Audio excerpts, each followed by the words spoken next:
Once again, Look at this. Kid Cudi. Man, look at it. Man, look at this. Could y'all look at this? What? What the fuck? Brother! What are we doing? I ain't gonna hold it. Bro. I'm done, bro.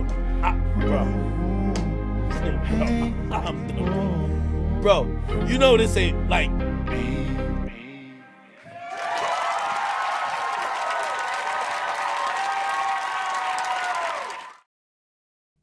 I think a nigga like me, I'm outdated.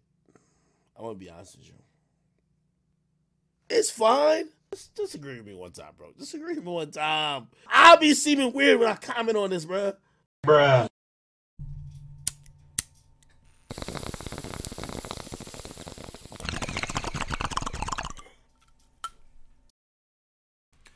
Hey, yo, mic check, 1 2 1 2. What's going on with y'all, man? What's happening? If you've been rocking with me, welcome back. And if you're new here, welcome. It's your dread-headed host with yet another dose, keeping you engrossed from coast to coast. That's right.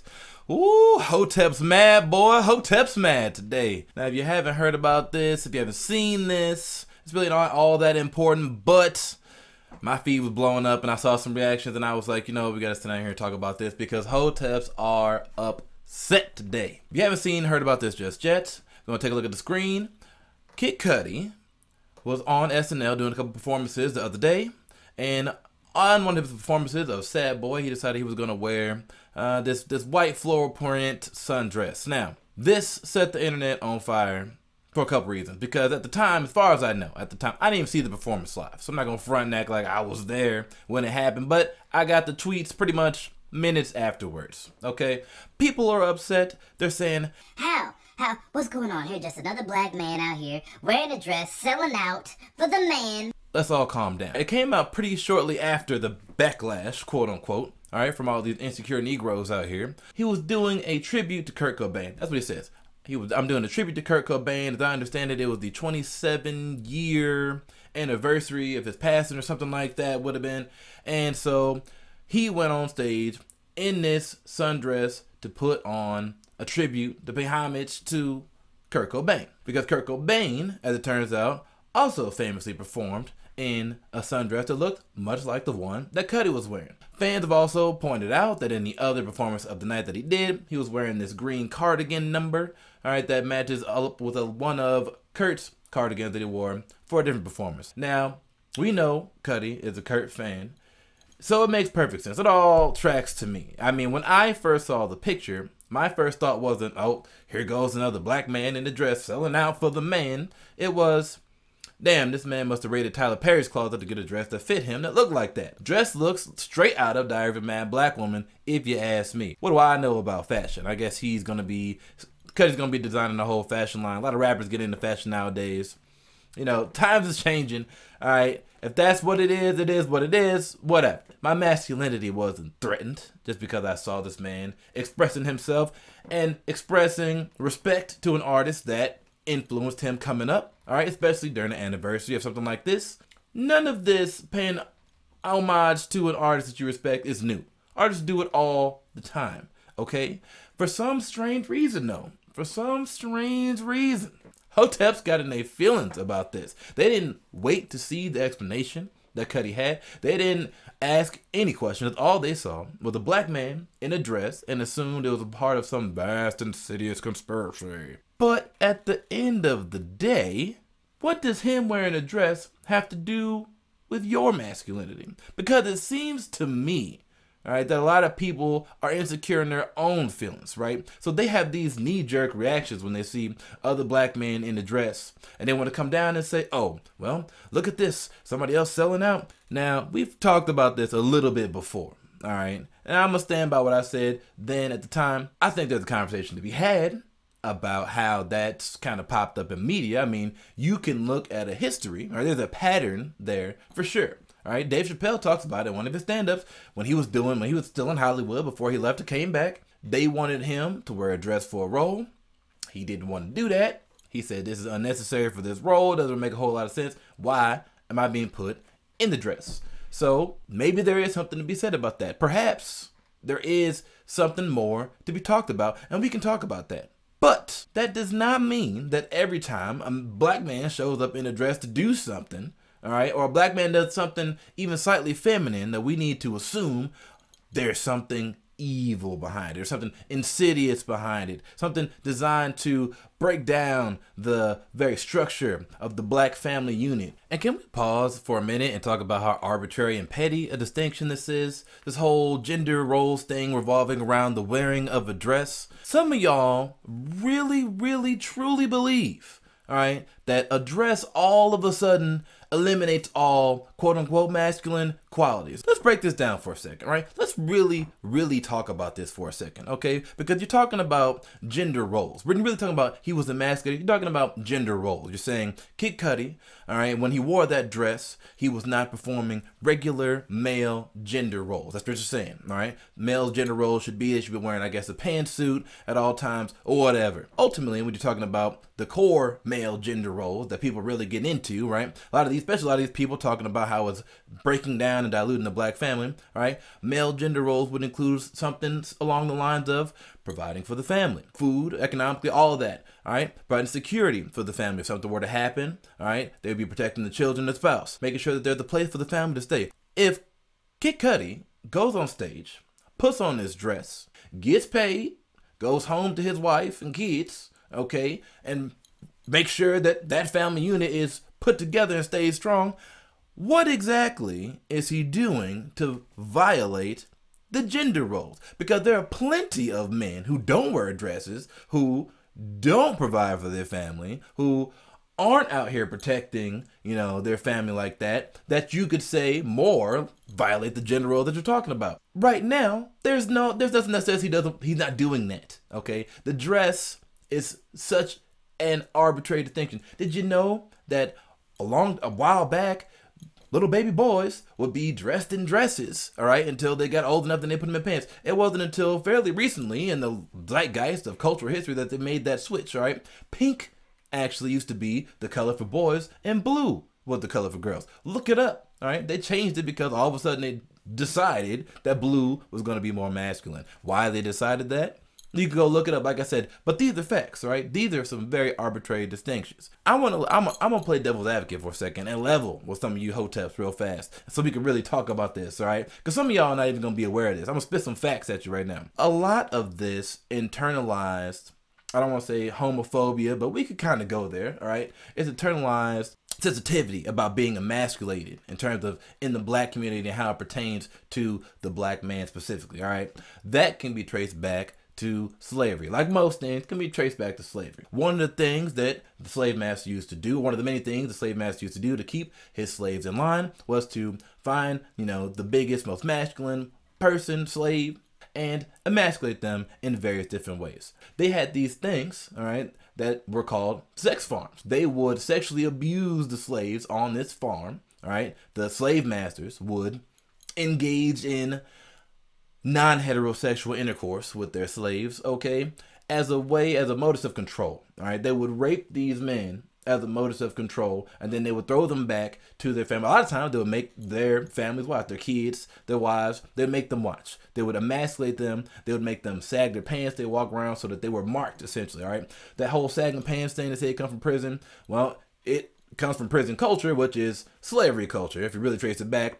So all that comes back around. So there is factually history, all right, that would support saying, hey, there has been a concerted effort to emasculate the black man, you know, in order to break down the family unit, because there was a time where they would use techniques like this, all right, to break up the family unit, to break their spirits, to make them more controllable, all right? They definitely use masculinity as a tool, a weapon against black men, partially because they were afraid of that mad level of just natural masculinity that black men would exude. This knee-jerk reaction, all right, that black people have, you know, fast forward, post-slavery, right? There's plenty of unresolved issues that black people had to, psychological issues, all right? Not just economic, or I'm not even just talking about reparation, but psychological issues such as this that black people never reconciled when they moved into, you know, Jim Crow, Reconstruction, and now yada yada, fast forward, we're at the modern day. None of this is really ever talked about. Some of y'all probably sitting there like, oh my God, they really do that? No, they didn't do that.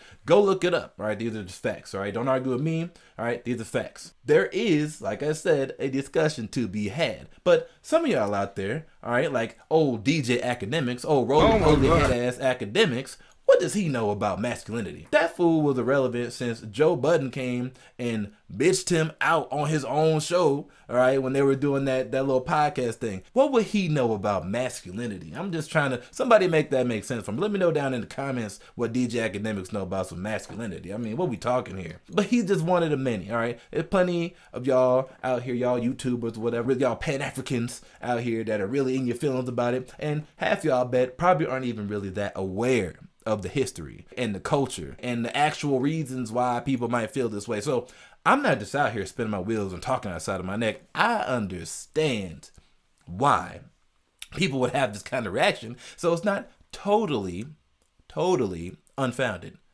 But all of that being said, all right, that's just y'all getting triggered. I know. You don't want to hear me say it. Hey, make it make sense. I mean, when did Cuddy ever come out and say anything? Oh, I'm, you know, breaking down gender roles. He didn't. He didn't do none of that. Y'all had a knee-jerk reaction. You got mad he was wearing a dress. They did the same thing, matter of fact, with Jermaine Fowler not too long ago. All right, if you've seen Coming to America. Great name scheme, by the way, Eddie. One of the main characters, or I guess the main character, outside of Eddie Murphy himself, was Eddie Murphy's long-lost son from Queens, all right, played by Jermaine Fowler, who eventually goes on, blah, blah, blah, to become the Prince of Zamunda. Whole movie, the man is surrounded by some beautiful black women, all right? Gorgeous black women, the whole movie, all right? Tiana Taylor's in there.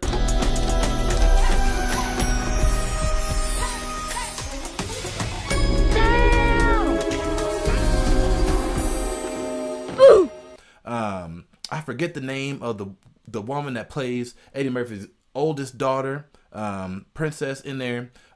She's bad too, just gorgeous. And the entire time, he's definitely interested in all these gorgeous women, all right? There's a lot of heterosexual sex in this movie, is what I'm trying to get to here. Would you like us to bathe you? Bathe me.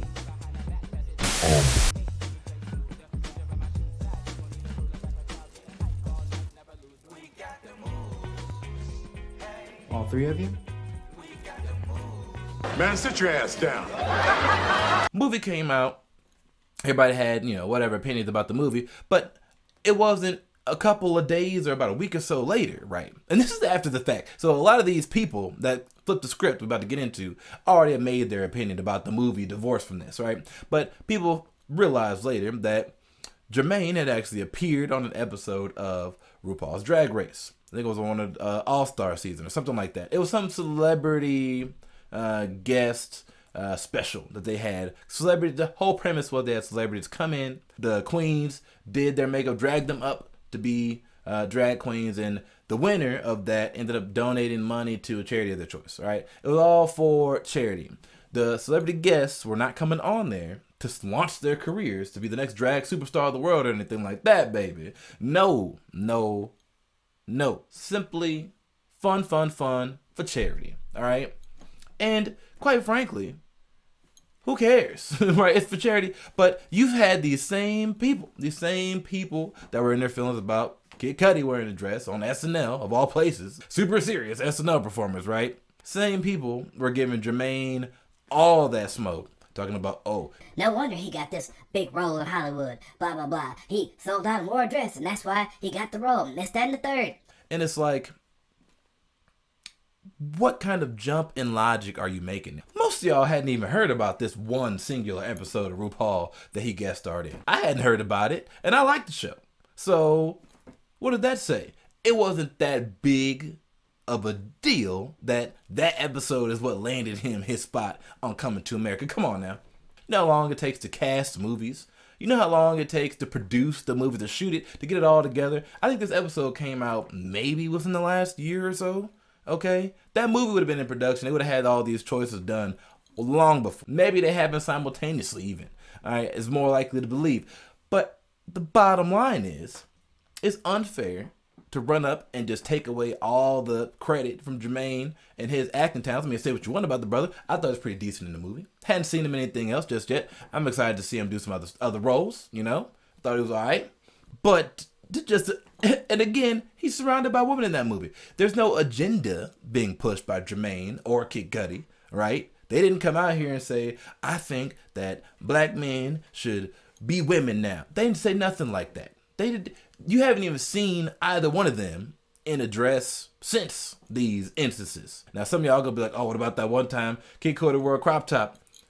I'm not trying to hear about that. Not trying to hear about that. That's also petty. It has nothing to do with what we're talking about. It's not a dress, right? Now y'all reaching anyway. In any case, Hoteps, I'm gonna need y'all to calm down. Like I said before, I believe there's some conversation that could be had about what's going on with that and this pattern, right?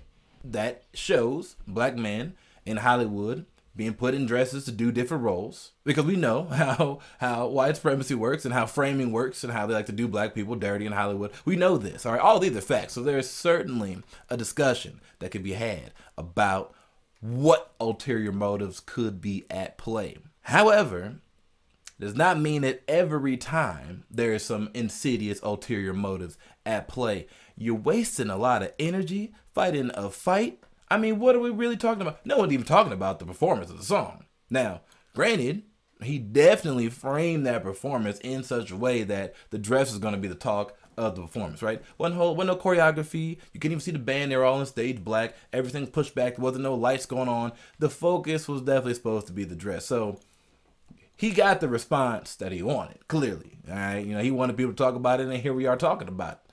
But I will say to these brothers out there, brothers and sisters out there, because it's not just, you know, that are really in their feelings every time they see a black man in a dress, I want you to really think about the context, of what's going on before you get up and start getting in your feelings and running your mouth, because you're fighting fights that don't need to be fought, when there are plenty of other fights that need to be fought right there in front of you. Again, you want to have the discussion, let's have the discussion.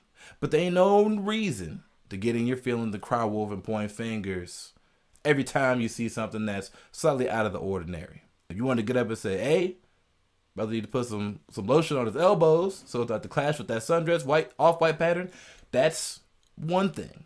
But if you want to get up and talk about, oh, well, he's in a dress, must be because of white supremacy again, come on now. There are other manifestations going on in the world right now that deserve more conversation than this. So I'm not going to give this too much more time, man. But I just thought it was interesting. I was watching some of my old stuff, really getting ready to come back and get ready to start talking to y'all again. And it was just ironic to me that this came up again in the same form and fashion that it has been before. So just wanted to point that out. And I know some of y'all are going to say, oh, well, Dion, you just a Cudi fan, right? You just out here standing, you caping, that's all cap. I am a Cudi fan.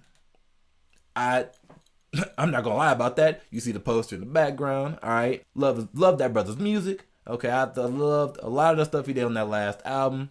I've seen him perform, and probably he's a great performer, all right? Musician, artist to artist. Master your ass down. I really like the guy's music, hey, you know? But this whole dress thing don't got nothing to do with the music. Y'all coming for him on something completely different. So, hey, here I am hitting y'all with some facts, hitting y'all with some perspective, okay? Really think about why you so upset right now. I mean, really think about that, because it sounds like you got some unresolved issues that need to be worked out. You know, Hoteps, get out your feelings. Come back down to earth. We got some fight. We got some work to do yet, but this is not the way, my brother. If you're rocking with me this long, thank you. And I'll catch y'all on the next one. Peace.